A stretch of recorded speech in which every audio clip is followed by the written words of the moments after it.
In Star Trek Fleet Command, we are no strangers to the Borg.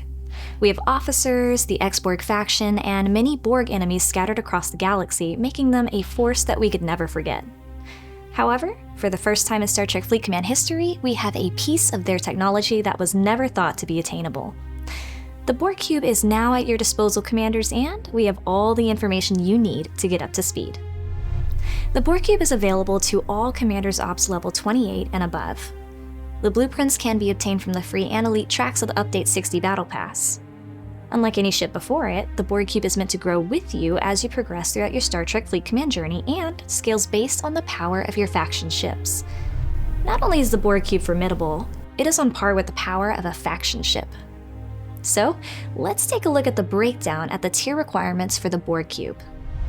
As you can see, the Borg Cube grows progressively stronger all the way to Ops level 70, at which point it will become the most powerful ship in Star Trek Fleet Command, surpassing even the strongest epic faction ship.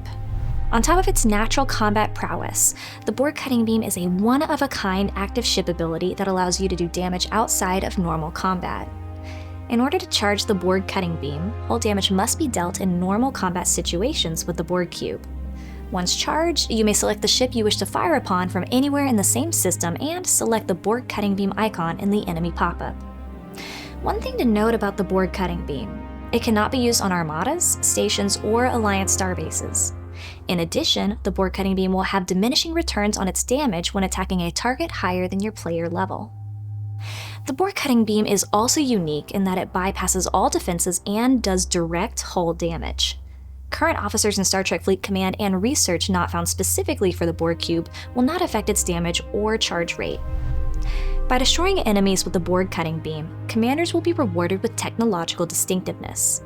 This material can only be seen in the battle log after destroying a hostile. The amount of technological distinctiveness you receive will increase based on the level of hostile you destroy with the Borg Cutting Beam. This material can then be exchanged in the refinery by navigating to the Borg Cube refinery in the Support tab for either upgrade material to tier up your Borg Cube or for the material needed to progress the new Borg Cube research nodes, which can be found in the X-Borg research tree. As you progress your Borg Cube, you will need Borg data nodes provided by one of the three factions.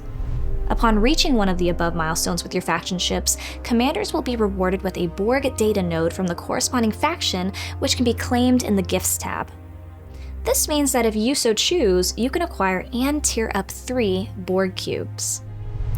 If you already have a faction ship high enough for, say, a tier 8 Borg Cube, then you will get all Borg data nodes needed to get to tier 8. We've said it already, but this is a power unlike any other in Star Trek Fleet Command, and we are excited to see you harness it in this update. Let us know in the comments your thoughts on the Borg Cube warping its way into Star Trek Fleet Command. We wish you luck out there, Commanders, and remember, resistance is futile.